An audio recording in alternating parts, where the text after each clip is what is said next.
The motion says that human species can be in different and every sector of the universe. So there are two cases which we'll take at opening government. Firstly, when there are different intelligent and sentient species within the same planet, and the second is when they are on different planets spread across the universe. We'll prove to you in both of these instances it would be a net harm to the world as we know it. Firstly, on when human-like species are on the same planets, there are four different metrics on which we judge whether a species is sentient and intelligent. Notice it's not just simply knowing pleasure and pain, because that's what every animal can do. Intelligence and sentience has much upper level and upstream meanings, which I'll explain to you right now. The first thing to note here is that intelligence gives you ability to ask questions. Secondly, intelligence gives you ability to communicate. Thirdly, it gives you ability to interpret and create your own point of views, which is independent and not influenced to a significant degree through others. But also fourthly, it gives you curiosity to know about your surroundings, to know about your future and stuff like that. What is the implication of this analysis? Firstly, intelligent species are uniquely capable of futuristic thinking, which means you are not only concerned about your current food, water, air, shelter, you are also concerned about your future needs in your whole lifetime, which means you actively want to go ahead and secure future water resources, future land resources to grow crops and stuff like that. Secondly, intelligent species are uniquely ability to create groups, because the way you create groups is through communicating, which is again unique to only humans. The implication of this is that you create groups for preventive security of the group. You have collectivization incentives and stuff like that. But obviously this does not mean that the whole world becomes one big group. Just look at the current world. Humans are intelligent, but that does not mean that all humans are unified, because there are other cultural and religious significant factors which kick in, which drives you to make different groups which are more proximate to you. A simple cost-benefit analysis will help. I don't have incentives to make a very proximate group with a person in US, because the kind of input which he has in my life is extremely less or negligible, which means I make groups with only those who are proximate and who are along with me and who are extremely proximate and who can add meaningful value to my life. The third implication of this is that intelligent species like humans are uniquely capable of thinking, which means that they are capable of asking questions of existence. What is the purpose of this life? Why has God made me? What are these resources for? Why are resources finite or infinite? These kind of questions give unique incentives to create religions. But also it cannot make one group one dominant religion, because these questions are unanswerable by current or by any existing scientific fact. Which means there will be subjectivity in these answers, which means different groups are also formed along these lines uniquely, because some answers are often more acceptable to a different group of people than others. Which means some people believe that Earth is flat, others people believe that Earth is round. Different people can believe in different things. There is massive subjectivity, which means there is massive groupism amongst these lines. But the fourth implication of this is that you also have curiosity, which means you will never be isolated. You will always have curiosity to know the strengths and weaknesses of your neighbors, whether they have the resource which you want, whether they have the land which you could use to grow your own crops, but also whether they have the capacity to successfully stop you if you just want to grab that land. If that land is a free land, and if your neighbor is weak, then you attack them because of the earlier incentives which I told you about. The implication of every analysis which I have done till now is that in the world which Gov has to defend, all the intelligent species are formed in the same manner, because this is what intelligence means. What is the implication of this? There are 4 reasons now I'll prove why these different intelligent species who are structured in this manner cannot coexist. I'll pause.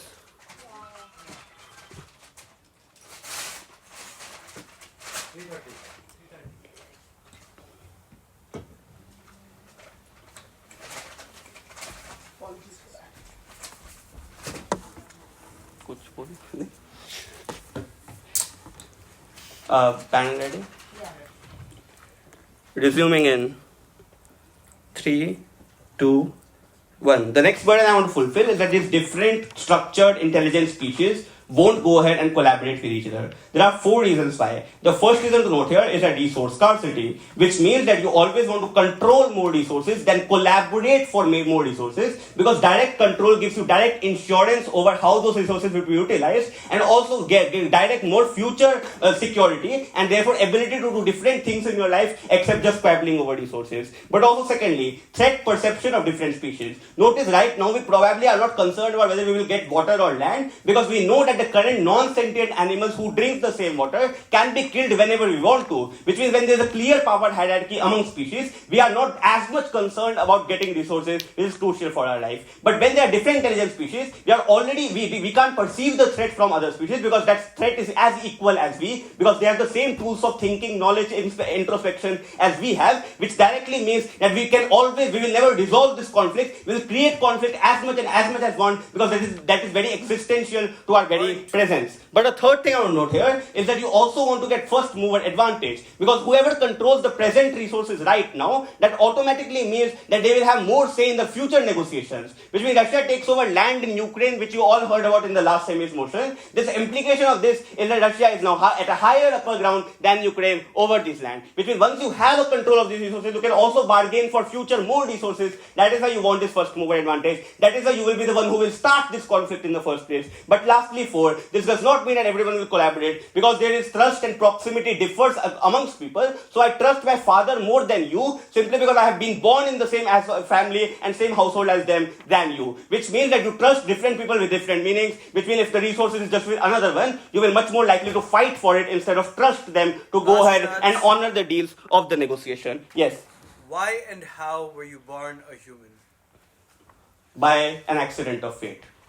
On the harm stem, when different intelligent groups go ahead and fight with each other, the harms are numerous. Firstly, human life becomes suffering as a consequence of this conflict. Partly, the reason for this is multifold. When you are constantly in a struggle for your own existence, you are constantly embedded in violence, embedded in war, embedded in a struggle of living, which creates massive pain for all of humans. If on utilitarian grounds, just by proving that conflict will forever exist, we automatically win this debate. But secondly, on resources, notice when you are worried about the finiteness of your resources, and you are not sure whether you can get the future resources or not, you extensively utilize the resources right now for your own benefit, because you don't care about whether children will go ahead and live or because whether in future you will get resources or not. So you want to hoard more and more resources right now. This takes away resources from other animals, from other plants as well, which means life as a whole, even for other non-intelligent but sentient species who can still feel the pleasure and pain. If you hit a dog, he feels it. If you hit a cow, he feels it. This is the kind of problem which gets magnified on their side of the house when there is more conflict among intelligent species. So just on conflict we win. But a second part of extension is that when humans live in different planets, I want to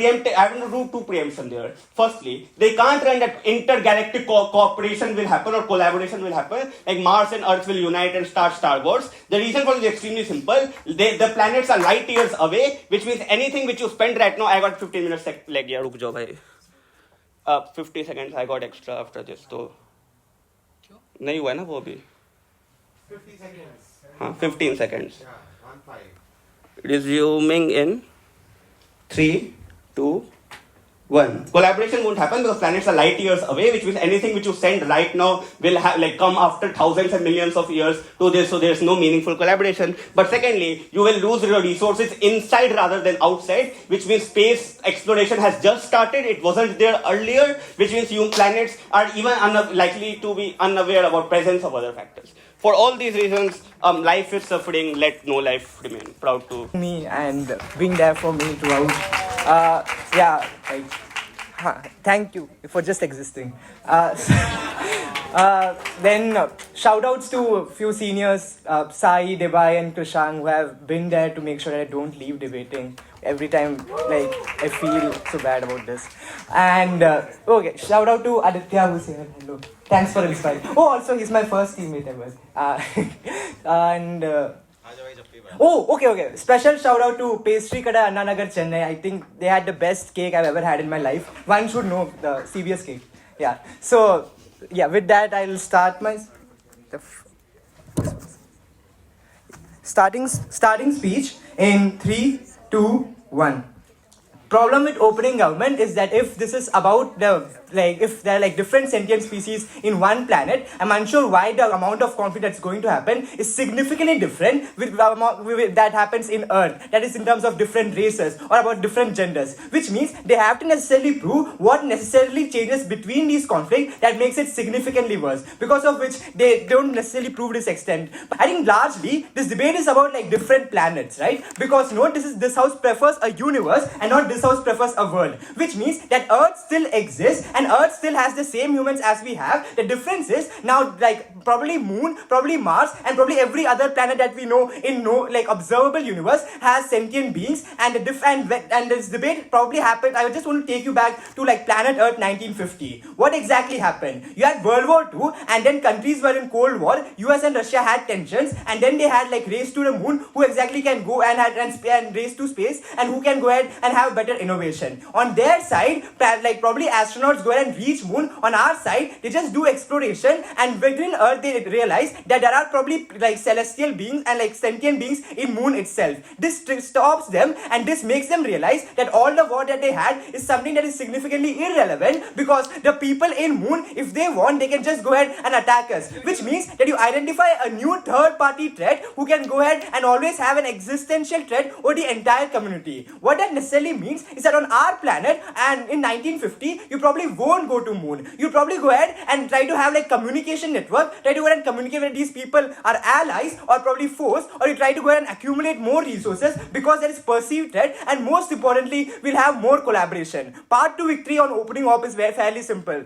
Conflicts happen on both sides. On our side, there is greater collaboration between communities, between like one particular sentient beings, between a planet, and you make sure there's lesser amount of conflicts between these planets, and we'll prove to you why there won't be any intergalactic conflicts to happen to begin with. First, there's just threat of like, there's just perception of threat that you can have like another planet can just annex you, but it does not necessarily happen. Why is this true? There are like multiple reasons. First, you know that there are like different like species that exist, but you don't know the amount of capacity that they hold, which means that you don't know whether they have like a lot of nuclear arsenal. You don't know whether they can go ahead and attack you. You don't know the kind of resources that they have. Because of this uncertainty, you probably won't go ahead and attack, because if you probably go ahead and colonize another planet, you know that if they have like more weapons than you, then you are fucked. But secondly, the problem is that it takes a lot of resources. You have to spend a lot of money in going ahead and making sure that you spend a lot of spaceships into like different planets to make sure that they reach there and they attack there. You have to spend a lot of money in terms of weapons, which means a lot of resources would get wasted. So the better thing is to focus on defense, because note that you're unsure whether there's a bigger planet which can go ahead and attack you, because of which you'll always go ahead and make sure that you can defend yourself rather than going ahead and attacking a different planet. This happens for all planets, because every planet and every sentient being knows that, because if all the community that OG wants to say happens, then they know that these things will happen, that then they will probably realize that there are other sentient beings also who exist, which means that in order to like fight this threat, you'll always try to go ahead and accumulate more resources and try to defend. But most importantly, you try to minimize the conflicts that you have within yourself. Note, United Nations or like World Trade Organization, all of these things will be more popular or will be more efficient on our side, because you have a third party who's against you, the third party which you don't necessarily know, which means that the only chance of survival that humans necessarily have is when they probably can go ahead and like collectivize and have like more amount and if there is an attack, they can save themselves and also can go ahead and retaliate against them. All of these incentives makes people to go ahead and like just go ahead and network. Yes. If you know you're aware that you can't expand to moon, dominant people on Earth know the only way they can assert their dominance is on fucking Earth, which leads to more infighting in and of itself. So resources are same on both sides of the house. We haven't reached moon yet, so their impact only unlocks when they prove capacity of different planets independently to collaborate in a meaningful way. It's not about collaboration between planets, collaboration within planets. That is these different, because the problem is that even if you have the best resources, you're because there's an extent to which you can observe the universe. You don't know that probably in the unobservable universe, there can be a bigger planet, a bigger threat that exists. This existential threat makes people within one particular planet to go and accumulate all their resources. All that means is that on our side, you have increased collaboration between like people in one particular planet. And this weighs against their life is suffering, right? Because note, even if CG wants to like weigh that, there's more life, so there is more like net suffering in and of itself. The issue is that you make life better on our side. What does that mean? One, there is more collaboration, which means there's no like constant or like visual threat. Note, all the differences of community, caste, and these things exist on their side as well, which means humans fight against them. them. On our side, they realize that this is irrelevant because you can just get like attacked and get died by a different planet itself. Because of these reasons, countries are forced to go and cooperate and collaborate, which means that now you have like lesser conflicts between countries because you have to go ahead and resource. But third, this is a visual reminder. Note, NASA's will probably be more relevant and you'll probably go ahead and say what are the different planets that they found. Communication network mean that you'll probably now know whether the people on moon are foes or like allies, and once you know that you're allies, you'll have like information exchange. That is how exactly that your planet are. You'll probably change that data, which means that this becomes more and more into like pop culture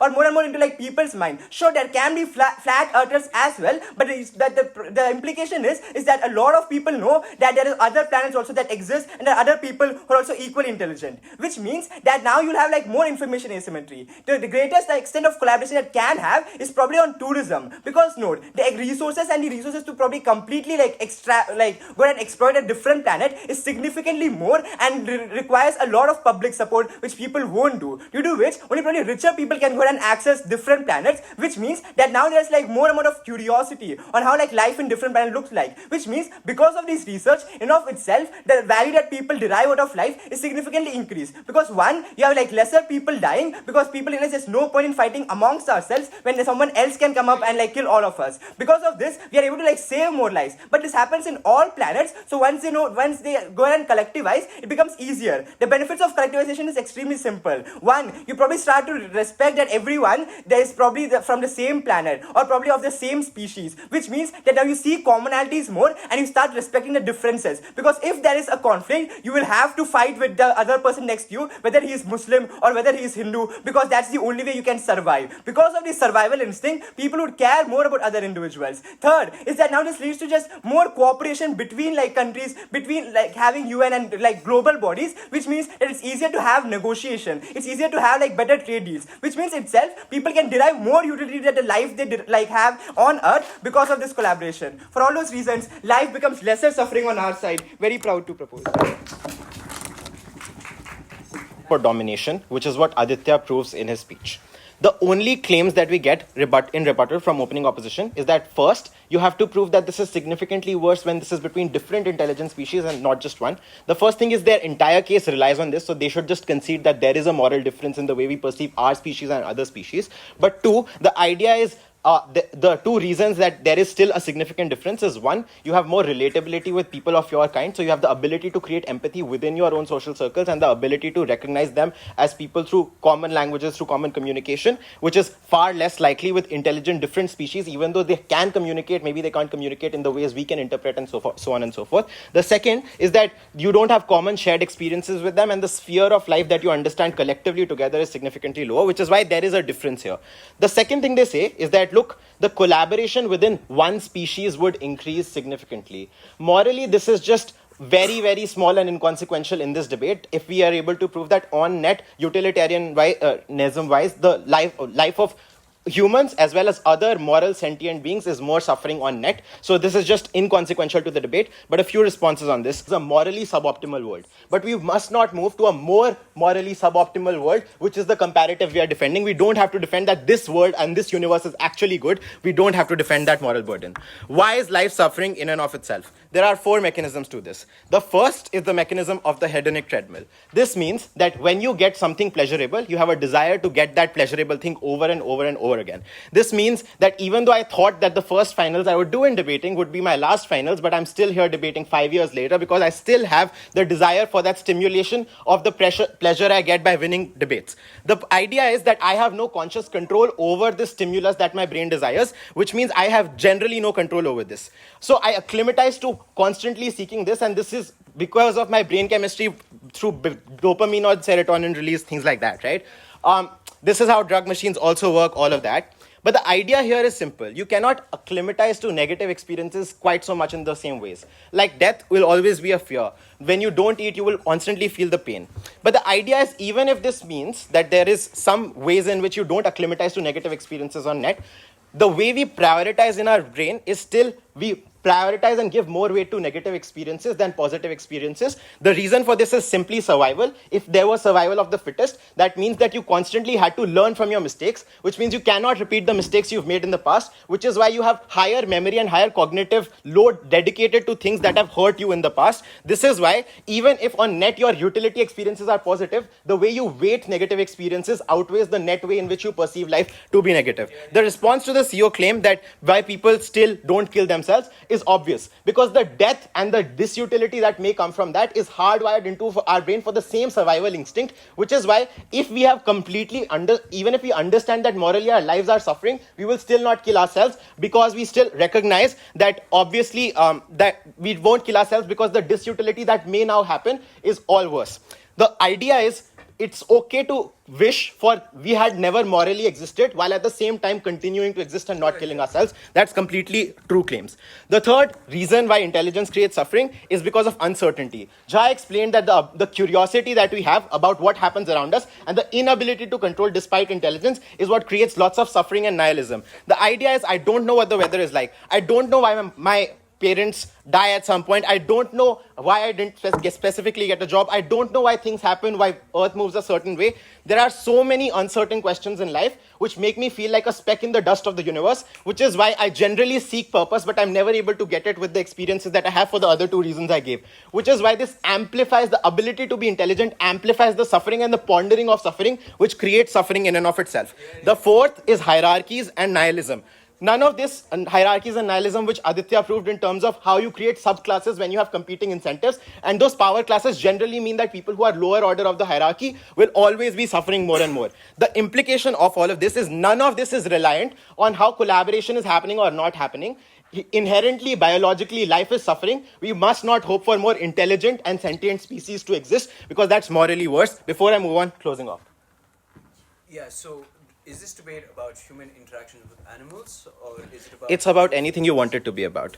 Anyway, why utilitarianism is the correct moral frame to judge this debate? One, because it is the most objective moral framework. Every other moral framework is derived from human experiences insofar as you think that certain experiences can be positive or negative, and you base moral judgments based on whatever you think is best. The problem with this is that this can vary by culture, by religion, whereas the ability to feel pain and pleasure is quite simplistic and is hardwired biologically into us, which is why this is far more objective. The second is that sentience is the reason we give moral framework. Sentience is the basis of morality. Because if it was intelligence, we could never give rights to animals. If it was consciousness, we could never give rights to babies, because babies don't recognize themselves as different beings or neurodivergent people. Therefore, we ought to recognize sentience as the moral framework, which means that every animal, every living being that has a place in this world is morally significant. What does this mean at the end of this debate? This means the implication of all of this is that human life is suffering, but more so than that, sentience, other beings that are, because of this conflict, get more suffering because humans oppress them in worse ways, which creates net worse harms for the world, because one, you destroy the environment faster, which means you're creating more suffering on net, and overall morally create a more unjust world than we exist in right now. For those reasons, this is an OG. Happens after connectivity actually accrues, which means all notions of war and things like that happens only after you can reach that level of technology where intergalactic travel is actually possible, that you can actually go ahead and collaborate with these people, but at the same time cause conflict. Because if you cannot reach the moon, you cannot fight against people who live on the moon in the first place, which means that is the place in which the debate or most of the harms and benefits actually accrue in the first place. But secondly, within a percentage of people pushes you to actually live life in the best possible manner, which means that notions on or like ideas of hedonic treadmill and things like that, all that does is give you more amounts of hope to actually look for good utility, which means the threshold for pain inherently reduces in the long run, which means you are likely to feel more happier about yourself even if a lot of things that you feel are pain, which is why even if you tell like the most poorest of person, presumably for them just talking to their mother makes them the most happiest person in the world. So I don't understand why perception of life becomes the most dead in and of itself. It's why they don't prove that every aspect of life is suffering, or those kinds of benefits that you perceive are not enough. They don't, that Prabhav's speech simply does not stand. But But secondly,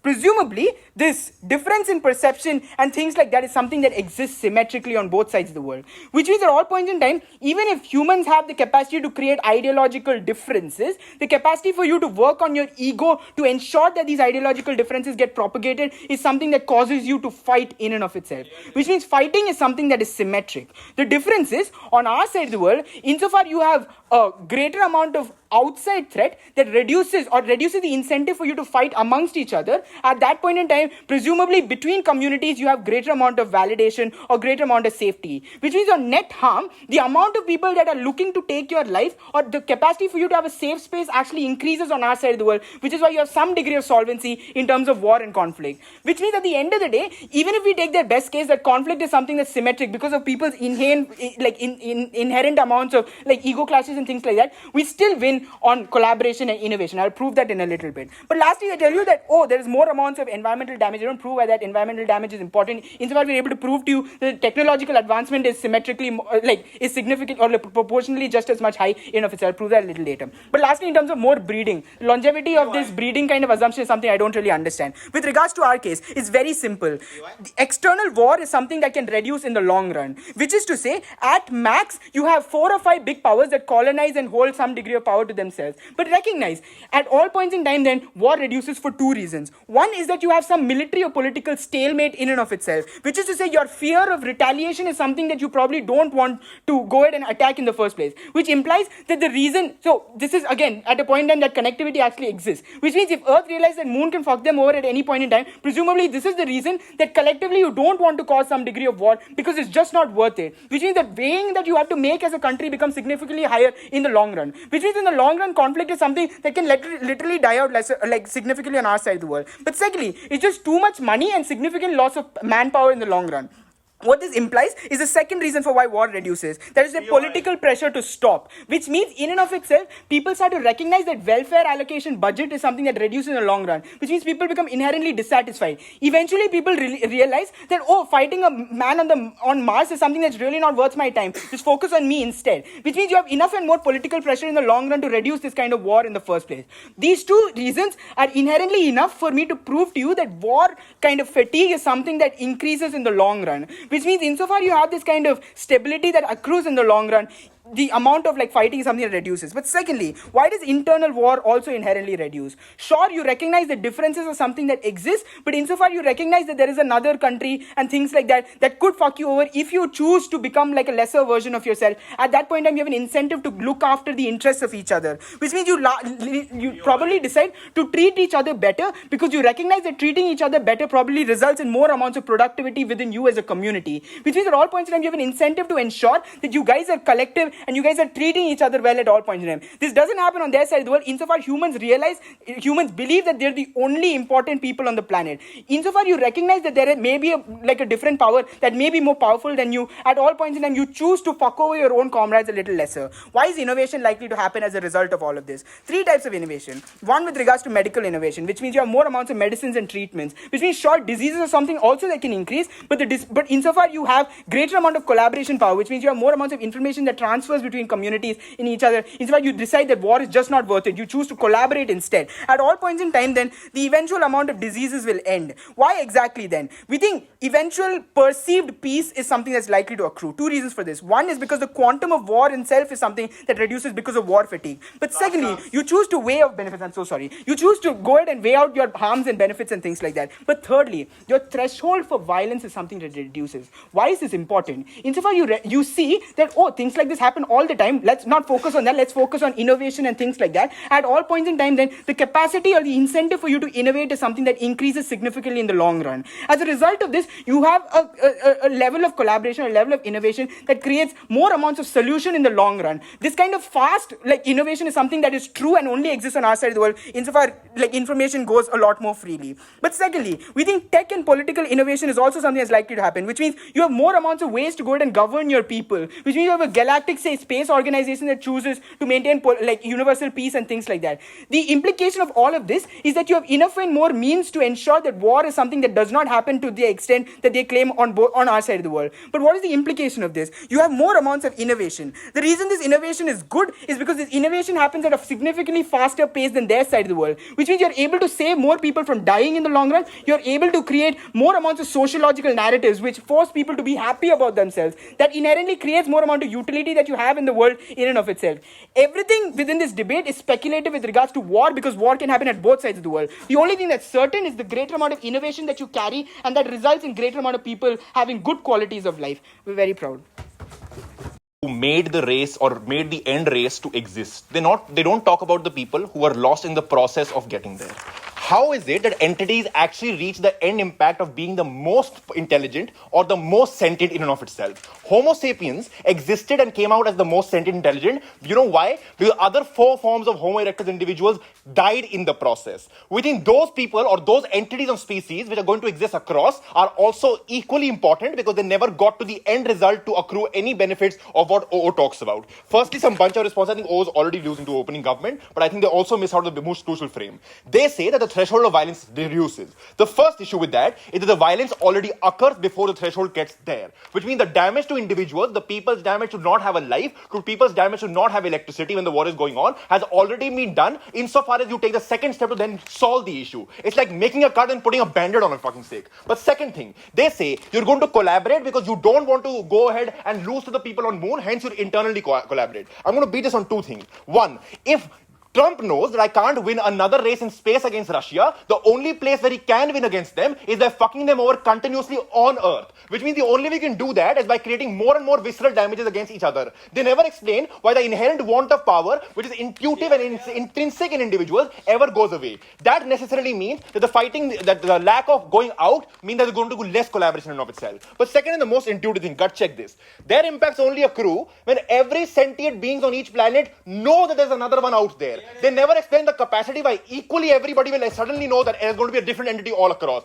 Which means, before they actually realize that, for billions and billions of years, the damage will be done. What is this damage? How does evolution necessarily take place? Notice, Homo sapiens today versus Homo sapiens the millions of years ago are different. They have evolved in that process. What did this process of evolution look like? The first thing, note, there's genetic mutation which took place, which takes place in any species necessarily growing. Note, how is that based? It's based on pure and random luck. The amount of gene or the type of gene I have and how it's going to be responsible to survive in a disaster which accrues 100 years ago is not in my control. It necessarily is random luck which necessarily takes place to benefit the individual. But second thing, note, in that process of getting there, there are people who don't make the cut and whose genetic mutation is not survivable for those climatic conditions or for the conditions accrue there. That means these people continue to die insofar as some people want to have the want to necessarily survive. The second thing I want to explain here, it's experimentation. In order to get fully aware, you keep experimenting. When a sword was made, probably somebody used something sharp. When they wanted light, they actually lit fire and killed individuals with it probably.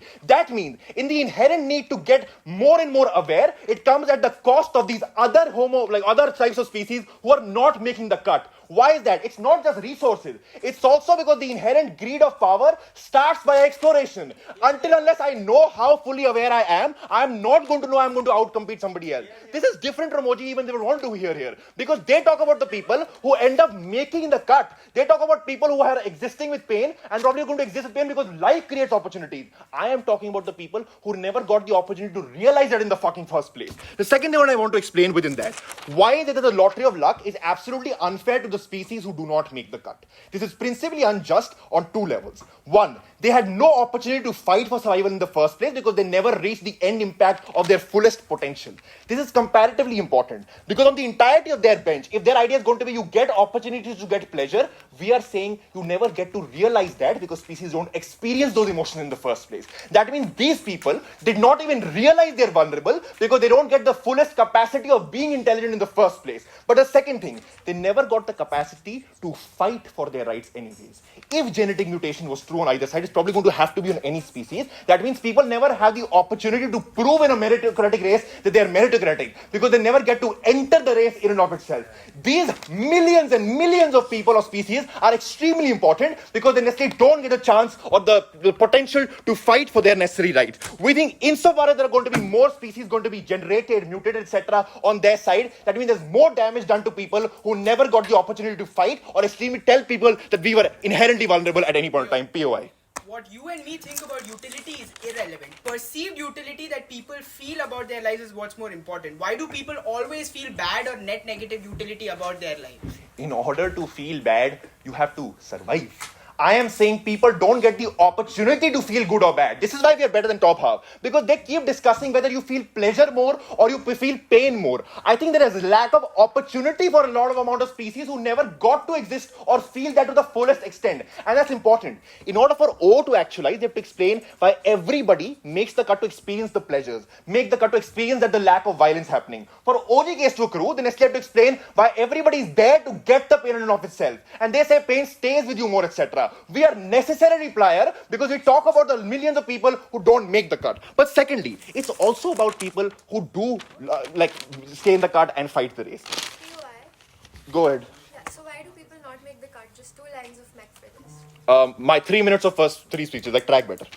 I don't know. The second thing I want to necessarily prove is that apart from resources, it's not that inherently there's a need to survive. It's also hedging your risks. Because the point is, there's a reason why my great-grandfather had 15 children. He knew 9 would make the cut, 7 would make the cut, etc. That means you potentially have more and more people because every species has a need to survive. That's why you want to hedge our risk by having potentially more options out there. That is why we experiment with more types of options of survivability. That means it's not that I am going to fight some other species because I want those resources. Even within my entire group, even as that's created as what opening up says, I think within that group, who is going to fight is another meritocratic race which necessarily forms. This is where the last impact accrues. Any society or any group of species which have to exist will have to be meritocratic. Why is that? It's not because resources are limited. It's also because in this process, they have to prove themselves to be important to fight for the resources in and of itself. That means in the process of getting to the opportunity where you can explain that we are more important than animals or we are more important than plants, you have to get that race in and of itself. Insofar as we are able to explain that damage is necessarily more worth for you because you never get the opportunity to go and actually live life to the fullest extent, we necessarily explain why these people are the most important. But the most important thing, your pleasure and pain, your pain can only work if I have the opportunity to realize that I am actualizing it. When do I know I'm getting hurt? It's when I'm feeling pain at every point in time when I have a cut. The problem is, not a lot of people realize they're going through pain because they never understand the end impact of seeing the other side of it. They never know that I can potentially have something good. It's comparative. I know I didn't do well in semis because I could have done better. It's the comparative which makes you feel worse, not the inherent pain in and of itself. The groups of people closing government wants to protect die out on both sides. And the simple reason for that is because of all of Sehaj's reasoning. That is, they can't feel sentience and they can't feel intelligence. I just don't understand their case. The first bit of framing I want to do is that this debate is not just about humanity, and this will further take out closing government. Because the info slide says, or the motion says, that there is an abundance and frequency of species. What that means then is that you necessarily have to have physical differences because that's the way that genetics happens in the sense that there are many species. If they were all the same, then they would just all be humans, right? But in order to have abundant species, as well as frequency of species into the long term, you just necessarily have to have a diversity of physical differences. Also noting that presumably different planets have different geographical conditions and all of that, which means the genetic adaptations also change. So this debate likely is about species that are also quite distinct. On Earth, that is humans. On other planets, it is uncertain. The one thing we do agree with closing government is that it is arbitrary that humans were born humans, animals were born animals, insects were born insects, and so on. Therefore, the allocation of intelligence and sentience is premised on an allocation of traits that no being controlled or consented into. So what that means then is that the source of suffering for most species as a result of this is premised on this unfair allocation in the first place. This looks like the mass eating of animals, extermination of species, hunting, habitat disaster, etc. on other planets that looks like other things because of the dominance of like humans or other species over others. What that means then is that you ought not to prioritize the utility of humans because that source of utility comes from complete randomness. Aditya concedes this. So, the suffering that humans impose on other species is completely morally unjust because the imposition of that suffering comes from a quest of purely human utility. At the end of this, the utility of humans does not and should not weigh over the utility of any other species because it's unclear where that utility came from in the first place. What that means then, and that's the big part of our extension, is that other species ought to be able to fight for their utility. What does this mean for this debate? The first is that it means that conflict is morally justified independent of outcomes because other species ought to be able to similarly weigh their own utility because that utility just is morally significant. The reason that utility is morally significant is because, as we've proven, human utility is relatively insignificant because the significance of that utility is quite arbitrary in the first place. But secondly, this conflict is justified even if some humans die. But we'll go further and explain that this conflict is justified even if all humans have die. The first reason for this is because species have been dying out as a result of direct human activity. Even the emus who are hunted out have moral significance in the debate. Every single species has moral significance and their utility ought to be valued because the allocation of that utility is arbitrary in this debate. But on a daily basis, humans kill other species because they have that superiority. You're able to clap and kill a mosquito, stuff like that. The Gov response here might be twofold. The first is that they might say that there's uneven allocation of other traits, but that is symmetric and there's likely uneven allocation of physical traits on both sides. The comparative benefit that we provide to other species is a large mental and sentient capacity to be able to fight back against that human sentience. So even if humans are still physically dominant, we allow them comparative agency relative to humans. The second claim that they might say is that humans will dominate anyway, but the response to that is similar in that this is a comparative debate. We give them comparative agency given the utility of humans ought not to be weighed into as like significant in the first place. Let's weigh this. The first is that suffering is fine because that suffering is tied to a fulfillment of your utility. But we also explain that that utility is quite important and each individual like species utility is quite important. Why else is suffering good? And this will explain our second extension. The first is that you have a knowledge of your suffering. In the status quo, suffering happens. The issue with that suffering is that when cows are killed, they don't know what they can do about it. When insects are killed, they literally they can do fuck all about it. What happens with knowledge and knowledge of your circumstances is firstly, you can do things like both be aware of what suffering is happening to you, like make meaning of that suffering, but also potentially collectivize into making change as a result of that suffering. Opening opposition fills in this end impact, but doesn't explain the process by which you get there in the first place. The second part of this is to explain socialization. Before I go on, closing. If the end capacity is still going to be potentially more with humans, why is it good for plants to have the knowledge that I'm being cut by a human? Okay, so no, but the issue with that claim is that, like, it's not just about, say, plants. It's about many different species that may or may not have different levels of relative capacity. Because it's unclear what species exist on different planets. It's unclear if a gorilla with brains would literally just, like, destroy the ass of a human. We don't know that. And we can't determine that. So if that is uncertain and utility is uncertain, then this debate ought to be about how we weigh those relative utilities against each other. So it's not just about plants. It's about giving other species the chance to leverage their own utility against human utility in the first place. The next claim about the next part of the second extension is to explain why socialization is good and do a better job than opening opposition to explain why animals can collectivize against humans. And this is assuming a worst case where humans are dominant, which will also answer the CGPOI better. The first claim is to deal with the worst case. That is, if you have dumb animals like fish or like dumb animals that like species that might exist that might not have a lot of leverage against humans, explaining why other animals or other species are likely to still like be okay with them and help them and collaborate with them.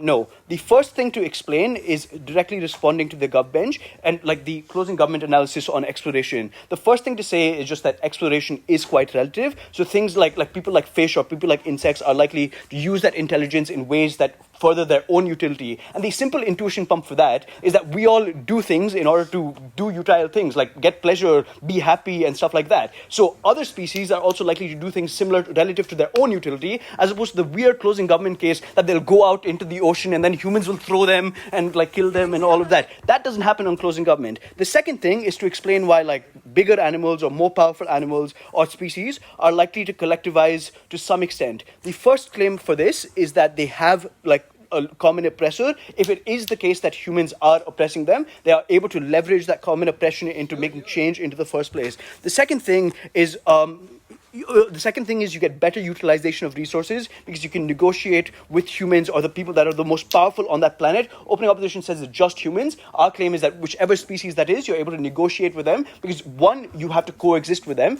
Secondly, because like both of you have have similar environments, so have a mutual incentive to further that up. Thirdly, anyway, Snehal will expand on this. Good comp. Shout out to everyone.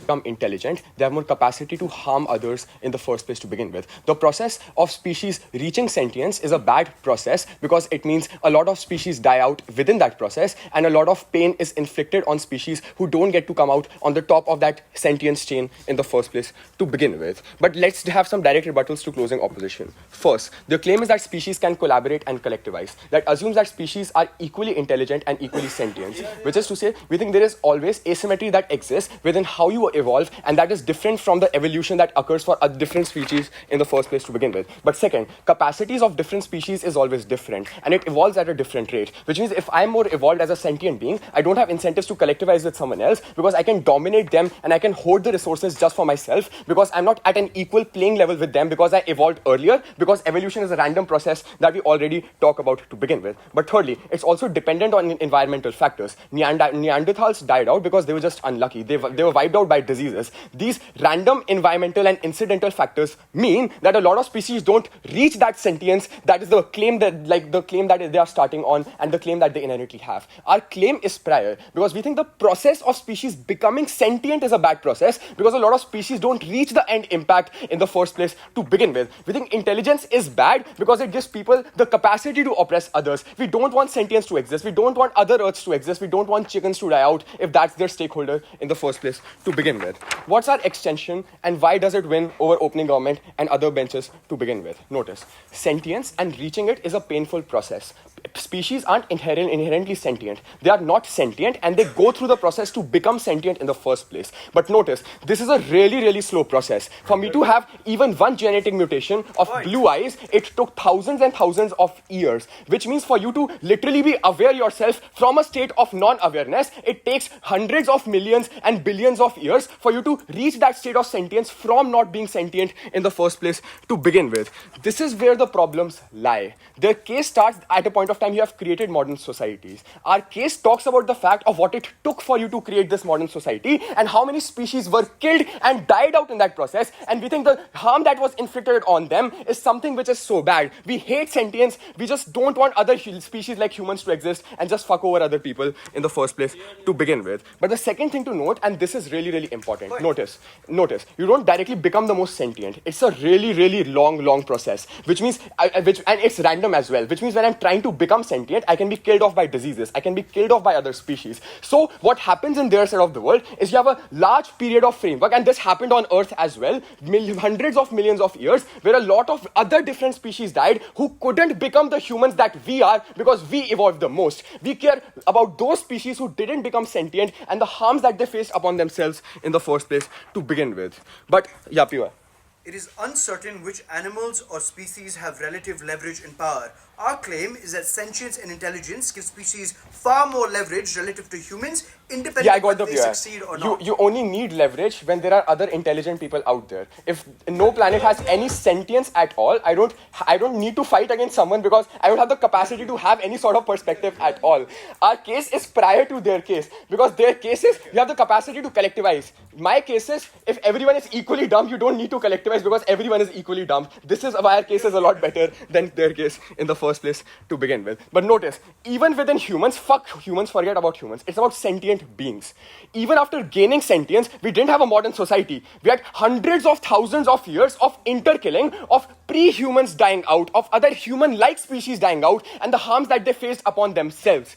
This is also true because Sehaj proves that mech within his speech. He talks about the fact that evolution means that you want to have the most offsprings because you want to increase your chances of survival. In their side of the world, the end impact is that the one person who resists, who stays alive, gets to be the sentient person, but the 9 other offsprings that die out in that process of evolution is something we care a lot about in our side of the world to begin with. Let's start weighing this debate and why are we winning over opening government in this. First, notice, our benefits on a time scale are really, really huge. Their benefits are about current conflicts and their benefits are about current scenarios that are probably existing. Which means on just time scale, the scale that we are covering is something which is so large because we are talking about hundreds and millions of years and the duration of what weighing is really crucial. They're weighing, the claim that they have is that life is suffering, life is bad because you can feel bad. Notice, probably like O is right, you can have some hope within your life. But even if I accept it at the best case scenario, it probably means that the quality of life that you have is not the best. Our claim is prior because the most intense harm some species can face upon themselves is death. Which means opening government's best case is people suffer and the quality of the life that they have is bad. My case is people die out, species die out, and dying is the most intense harm that you can face as a species in the first place to begin with. But why is dying more intense and why our case is better? First, it's a permanent harm. In their side of the world, probably you can make better choices to not feel the worst. Which means if I lost in semi-finals, probably debating is not for me. I should have tried something else. Which means in their side of the world, choices can dictate different outcomes, and that is why their case is susceptible to choice. When you have died, when species have died, they don't have the capacity to exercise that choice in and of itself to begin with. Which means choice is a priority for you to use that choice. Opening government's impact is that life is suffering because you cannot use that choice well, yeah. If people who haven't become sentient yet cannot have an opinion about their utility, what gives you the right to decide you didn't have the chance to experience anything? Because a lot more people feel pain, a lot more species feel pain, and they just die out. That's our literal case. For one species to come up, others have to die out, and the pain and the death that they feel is something which is immoral in the first place, and that's our case to begin with. But what's the weighing that I've done? This harm is permanent, but this also means that the choice is something that you don't get to exercise in the first place. But the second weighing metric is we take the best case scenario of opening and closing opposition. Because they are right, probably hope exists, probably I can make better choices in my life. Life might not be entirely suffering, but our case is not contingent on either, because our case is that people have died out in the past regardless of the quality of life that they had within that life to begin with. This claim is prior because first it's more certain because their current claim is speculative, but our claim is that this happened in the past, so our claim is more certain as well, and their claim is more speculative because if opening opposition proves innovation that takes out their conflict case. But our case is that conflicts happened in the past when you didn't have the capacity to have that innovation, that collaboration. So our impacts happened in the past and they are more certain. Their impacts are more speculative within this debate. That's why they cannot win. We care about utility and we think we win this debate. Very proud.